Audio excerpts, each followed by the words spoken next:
کہ اس غار کی کیفیت کچھ اور ہے. اللہ کے نبی آج اس غار کے اندر موجود ہیں. وہ سانپ کو اتنی تڑپ ہوتی ہے اتنی شدت سے کہ وہ ہر سوراخ کے منہ پہ جاتا ہے, وہ سارے سوراخ بند پاتا ہے, وہ سوراخ کے منہ پہ پہنچ جاتا ہے جہاں حضرت ابو بکر صدیق رضی اللہ تعالیٰ عنہ کی ایڑی مبارک ہوتی ہے, جہاں سے اسے ایک انسانی خون کے لوتھڑے کی خوشبو آتی ہے. وہ سانپ حضرت ابو بکر صدیق رضی اللہ تعالیٰ عنہ کی اپنی ایڑی مبارک پہ سر رگڑتا ہے کہ آپ اپنا پاؤں ہٹا لیں, لیکن آپ اپنا پاؤں نہیں ہٹاتے پیارے آقا کی محبت میں, لیکن میرے آقا کو کوئی چیز تکلیف نہ پہنچائے, نقصان نہ پہنچائے. وہ سانپ بھی مجبوراً ڈسنا شروع کر دیتا ہے. ایک بار ڈستا ہے, دو بار, جب تیسری مرتبہ ڈستا ہے اس سانپ کا زہر حضرت ابو بکر صدیق رضی اللہ تعالیٰ عنہ کے جسم مبارک میں پھیل جاتا ہے. آپ کا جسم مبارک نیلا ہو جاتا ہے, اس زہر سے درد کی شدت برداشت سے باہر ہو جاتی ہے. تو حضرت ابو بکر صدیق رضی اللہ تعالیٰ عنہ چیختے چلاتے ہیں تاکہ میرے آقا کی نیند میں خلل نہ آ جائے. جب آپ درد کے مارے روتے ہیں تو آپ کے آنسو مبارک جاری ہو جاتے ہیں, حضور کے چہرہ انور پر گرتے ہیں. حضور جاگ جاتے ہیں, حضور پوچھتے ہیں کیا ماجرا ہے ابو بکر, کیوں رو رہے ہو؟ مکہ کی ہجرت کا غم ہے, گھر والوں کی یاد آ رہی ہے. وہ کہتے ہیں نہ ہی مکہ کی ہجرت کا غم ہے نہ گھر والوں کی یاد آ رہی ہے, مجھے کسی موذی جانور نے کاٹ دیا. تو اللہ کے نبی فرماتے ہیں ابو بکر اپنا پاؤں مبارک میری طرف کرو. حضور اپنا لباب دہن نکالتے ہیں, آپ کی ایڑی مبارک پہ لگا دیتے ہیں, آپ کو شفا ہوتی ہے. وہ سانپ دیدار کرتا اور چلا جاتا ہے. اس لیے اس کو جبل سور غار سور پہاڑ کہتے ہیں. ریلیٹڈ ہے یہ سیدھے ہاتھ پہ دیکھ رہے ہیں, یہ ہے مسجد راجی, بڑی پیاری اور خوبصورت مسجد ہے. اس کی بیک سائڈ پہ جو یلو کلر کی بلڈنگز بنی ہوئی ہیں نا, جو اب حاجی حج پہ آتے ہیں, حاجیوں کو جو کھانا پیکج میں ملتا ہے وہ یہی شرکہ یہی کمپنی تیار کرتی ہے راجی. یہ بینک راجی آپ نے سنا ہوگا, یہ وہی شرکہ ہے. یہ جو یلو کلر کی آپ بلڈنگز دیکھ رہے ہیں ان میں حاجیوں کے لیے کھانا تیار ہوتا ہے. اب جو حاجی حج پہ آئیں گے ان کے لیے جو کھانا تیار ہوگا نا وہ اس کے اندر تیار ہوگا. یہ مسجد بھی انہیں کی بنائی گئی. آگے آئے گا حصہ امام کعبہ کا گھر, جو یہ سدیس صاحب ہیں, عبد الرحمان سدیس صاحب. یہ امام کعبہ کیسے بنا؟ ان کی والدہ نے ان کو دعا دی اور یہ امام کعبہ بن گیا. ان کے خود کی منہ کی کہی ہوئی بات ہے, خود کے الفاظ ہیں. کہتے ہیں کہ میں چھوٹا ہوتا تھا بچپن میں, جیسے بچے کھیلتے ہوئے شرارتی ہوتے ہیں, ایک گھر سے باہر تھا, شرارتی تھا, وہ کھیلتے ہوئے گھر میں آیا اور ان کے گھر مہمان آئے ہوئے تھے. ان کی والدہ نے اہتمام کر رکھا تھا مہمانوں کے لیے, جیسے مہمان نوازی. اس کے بعد ایسا ایک یونیورسٹی آئے گی جس کا نام ہے جامعہ ام القرہ مکہ المکرمہ کی. بہت ہی بڑی یونیورسٹی ہے, اسلامیہ یونیورسٹی ہے. پورے ورلڈ سے, پوری دنیا سے یہاں بچے پڑھنے کے لیے آتے ہیں. اور یہ جو آپ مکشیوں کے لیے علیحدہ کیمپس ہے, بچوں کے لیے علیحدہ کیمپس ہے, اسلامیہ یونیورسٹی ہے. یہ جو عبد الرحمان سدیس صاحب ہے ادھر آ کے بچوں کو لیکچر بھی دیتے ہیں. آگے آئے گا جی حج صاحب میدان عرفات. میدان عرفات, عرفہ کے معنی ہوتے ہیں جمع کرنا, اکٹھا کرنا. ہم سب لوگ سوچتے ہیں مرنے کے بعد کہاں اکٹھے ہوں گے. روز محشر کا میدان, قیامت کا میدان کہاں لگے گا؟ یوم آخرت کا میدان, جس میدان کے اندر ہم اب جائیں گے, حاضر ہوں گے, اسی کو روز محشر کا میدان کہتے ہیں. اس دن اللہ نے ہمیں موقع نہیں دینا, لیکن اللہ نے آج ہمیں اپنے گھر بلا کے موقع دیا. اپنے آنے والی زندگی اور آخرت دونوں ہی سوال ہیں. اس دن نفس و نفسی کا عالم ہوگا, کوئی کسی کو نہیں پہچانے کا, باپ بیٹے کو نہیں, ماں بیٹی کو نہیں, بہن بھائی کو نہیں, ہر کسی کو اپنی اپنی پڑی ہوگی. اور بعض علماء اکرام فرماتے ہیں یہ روز محشر کا میدان جو ہے میدان عرفات اور عراق شام کے میدان کو ملا کے اسی میں روز محشر یعنی حشر کا میدان لگے گا. اور اسی میدان کے اندر حج کا بڑا رکن ادا کیا جاتا ہے جس کو رکن اعظم کہتے ہیں, جس کے سوا حج قبول نہیں. آپ کے سیدھے ہاتھ پہ یلو کلر کا سائن بورڈ نظر آئے گا, اس پہ لکھا ہوگا عرفات سٹارٹ ہے. اس طرح کے یلو کلر کے سائن بورڈ پورے میدان عرفات کے اندر آپ کو نظر آئیں گے. اللہ پاک جی جب آئیں ان بورڈز کو مد نظر رکھتے ہوئے عرفات کی حدود کے اندر کریں. یہ عرفات کی حدود کو شو کرتا ہے. حاجی جب حج پہ آئیں نوزل حج کو ان بورڈز کو مد نظر رکھتے ہوئے عرفات کی حدود کے اندر وقوف کریں. اگر کوئی حاجی حج پہ آتا ہے وہ عرفات کی حدود کے اندر وقوف نہیں کرتا, اس کا حج قبول نہیں ہوتا. بے شک وہ مینا چلا جائے, مزدلفہ چلا جائے, شیطان کو کنکریاں مارے, قربانی کرے. آگے یہ روڈز آئیں گے. روڈز آنے کے بعد آئے گا جی نہر زبیدہ. نہر زبیدہ وہ خاتون تھی, زبیدہ خاتون جو خلیفہ ہارون رشید کی بیگم تھی. خلیفہ ہارون رشید عراق کا بادشاہ تھا، اس کی بیگم زمین کو ڈھونڈتی رہی، اس کو پانی نہ ملا۔ اس نے جب حاجیوں کی طرف دیکھا تو حاجی بڑے پریشان پانی کے حوالے سے، کیونکہ پانی کی بڑی قلت تھی، پانی کی بڑی قلت تھی۔ حاجی جب پرانے وقتوں میں حج پہ آتے تھے تو اپنا سارا ضرورت کا سامان ساتھ لے کے آیا کرتے تھے۔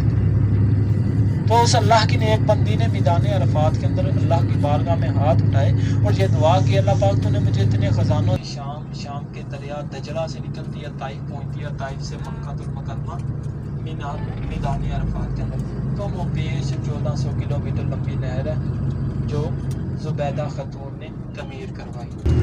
پھر مینا کے خیمے آئیں گے، پھر حج کے موقع پہ چلتی ہے۔ اس کا مزدلفہ کے اندر، مینا کے اندر، عرفات کے اندر تینوں جگہ پہ اسٹیشن بنے ہوئے ہیں۔ جن حاجیوں کے پیکج میں ٹرین کا سفر ہوتا ہے وہ اسی ٹرین پہ سفر کرتے ہیں، مینا، مزدلفہ، عرفات۔ سیدھے ہاتھ پہ دیکھیں یہ مزدلفہ کا میدان ہے، یہ جو آس پاس کے پہاڑ دیکھ رہے ہیں یہ مزدلفہ کے پہاڑ ہیں، یہ پہاڑ بھی اس رات حاجیوں سے سفید ہو جاتے ہیں۔ اللہ پاک ہم سب کو مزدلفہ کے اندر کھلے آسمان کے نیچے مٹی پہ اللہ کی عبادت کرنے کی توفیق عطا فرمائے، اور اسی کے اندر مسجد مشعر الحرام آئے گی جہاں اللہ کے نبی نے کھلے آسمان کے نیچے صحابہ کے ساتھ ساری رات عبادت کی۔ اور آپ کو پتہ ہے جب حاجی ساری رات ادھر رات گزارتے ہیں، اللہ کی عبادت کرتے ہیں، صبح اٹھ کے جانے سے پہلے کیا لے کے جاتے ہیں؟ کنکریاں لے کے جاتے ہیں جو شیطان کو ماری جاتی ہیں۔ یہ مزدلفہ کے اندر مسجد مشعر الحرام، سارے کہہ رہے ہیں سبحان اللہ۔ اس مسجد کی چھت نہیں ہے، کم و بیش 6 دروازے اور 2 مینار ہیں۔ اپنے دائیں بائیں دیکھیں گے تو آپ کو کنکریاں پڑی نظر آئیں گی۔ کنکری مارنا، شیطان کو کنکری مارنا۔ جو لوگ 3 دن رمی کرتے ہیں شیطان کو کنکریاں مارتے ہیں، وہ 49 کنکریاں یہاں سے اٹھا کے لے کے جاتے ہیں، کم و بیش 49 کنکریاں اٹھا کے لے جاتے ہیں۔ 1-2 زیادہ بھی اٹھا لیں تو اس میں کوئی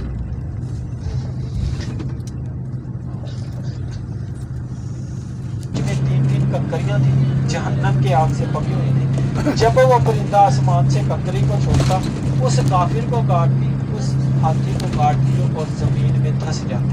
ادھر اللہ نے ابرا کے لشکر کو، اس لیے اس کو وادی محشر کہتے ہیں، عذاب والی جگہ کہتے ہیں۔ یہاں خیمے نہیں بنے ہوئے، یہاں سے حاجی تیزی سے گزرتے ہیں، استغفر اللہ کا ورد کرتے ہیں۔ یہ سارے مینا کے خیمے، آگے آئے گی جی وادی محشر، جہاں اللہ کا عذاب، وادی محشر ہے جہاں اللہ کا عذاب آیا تھا۔ اللہ پاک نے حضرت جو سب سے زیادہ چیز ہے تو آپ نے اللہ کی راہ میں 100 لاکھ اونٹ قربان کیے، پھر خواب آیا اس چیز کو اللہ کی راہ میں قربان کرو جو سب سے زیادہ چیز ہے۔ تو ہر والدین کو اپنی اولاد سب سے زیادہ عزیز ہوتی ہے۔ اللہ کا حکم ہوتا ہے اے ابراہیم اپنے بیٹے اسماعیل کو اللہ کی راہ میں قربان کرنا۔ تو آپ کا بیٹا کیا کہتا، ابا جان چلیں پہ چھری چلائیں گے، آپ کو مجھ پہ ترس نہ آ جائے۔ جب پہلی مرتبہ چھری چلائی نہیں چلی، جب دوسری مرتبہ چلائی تو اللہ کے حکم سے دمبا حاضر ہو گیا، ورنہ آج ہر باپ اپنے بیٹے کی قربانی دے رہا تھا۔ وہ سامنے مقام اسماعیل، مقام ذبیح اللہ والی جگہ، یہاں حضرت ابراہیم علیہ السلام نے اپنے ننھے منھے بیٹے اسماعیل کی قربانی کی تھی۔ وہ جہاں سفید کلر کا ایک گنبد پڑا ہے جس کے اندر ایک چھوٹا سا سراغ ہے، اس کو مقام اسماعیل، مقام ذبیح اللہ کہتے ہیں۔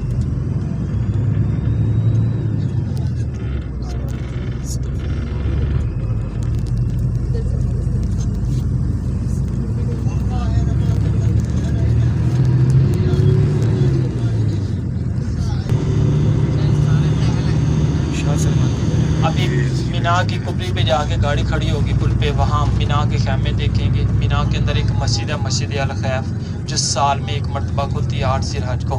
اس مسجد کے اندر بہت سارے صحابہ کی قبریں بھی ہیں، اور اس مسجد کے 4 مینار ہیں۔ اور اسی ہاتھ پہ دیکھ لیں، سامنے وہ سفید کلر کی امبریلا نظر آ رہی ہے، چھتری بنی ہوئی ہے جس کے اندر حندیر ہے، یہاں جمرات یعنی کہ شیطان۔ یہ سامنے جہاں بڑی سی سفید کلر کی چھتری بنی ہوئی ہے، اس کے اندر حندیرہ 6 خانے بنے ہوئے ہیں، یہاں جمرات یعنی کہ شیطان۔ سب پڑھ لیں استغفر اللہ استغفر اللہ استغفر اللہ۔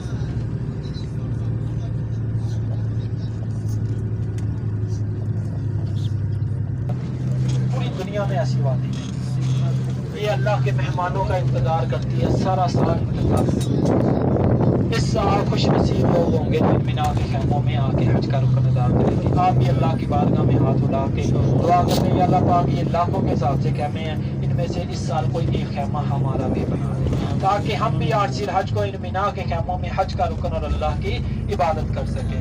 یا اللہ پاک ہم سب کو 9 ذی الحج کو میدان عرفات کے اندر مسجد نمرہ کے اندر بیٹھ کے حج کا خطبہ سننے کی سعادت نصیب فرمائے. یا اللہ پاک ہم سب کو مزدلفہ کے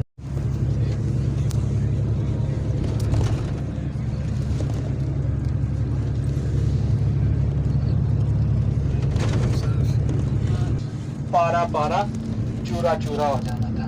یہ پہاڑ سطح زمین سے تقریباً 2500 فٹ کی بلندی ہے. اس پہاڑ کی شکل و شباہت ایسی ہے جیسے ایک اونٹ بیٹھا ہو اور اس کی کوہان باہر نکلی.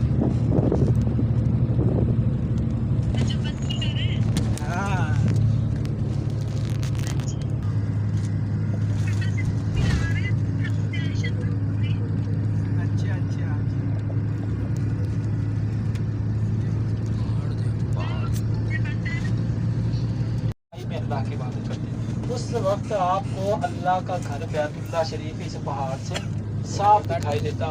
آپ اللہ کے گھر کو دیکھتے روکتے اور اللہ کی عبادت کرتے.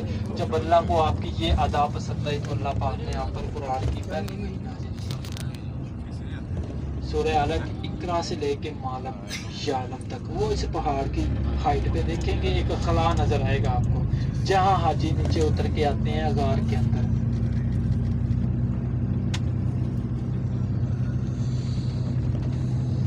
یہ زگزیگ بنا ہوا حاجی آپ کو اوپر جاتے ہوئے دکھائیں گے وہ مسجد کے قریب سے اور واپس نیچے آتے ہوئے. اس طرح گھوم کے وہ اوپر سے آنا پڑتا ہے اس پہاڑ کے اوپر. وہ جہاں خلا بنی ہوئی ہے پہاڑ کی اینڈ پہ وہ غار ہے, وہاں نیچے اتر کے حاجی غار کے اندر جاتے ہیں.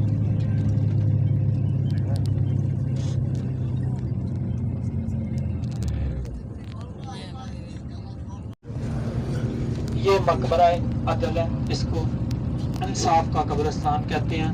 یہ اس کا حصہ ہے, نیچے بھی تھوڑا سا اس کا, یہ بھی اسی کا حصہ.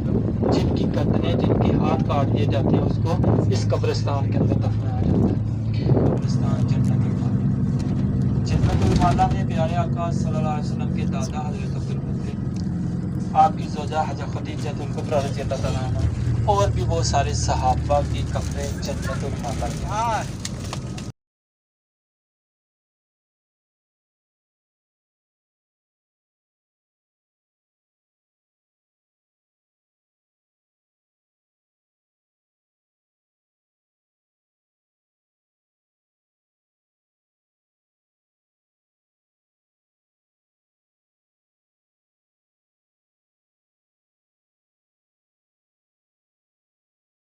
یہ حجہ مسجد جنہ ہے, یہاں جنوں کی جماعت ہے. یہ دیکھو یہ مسجد جنہ دیکھو کیا تھا, اس کے باہر لکھا ہوا مسجد جن, یہ گرین کلر کے دروازے والا.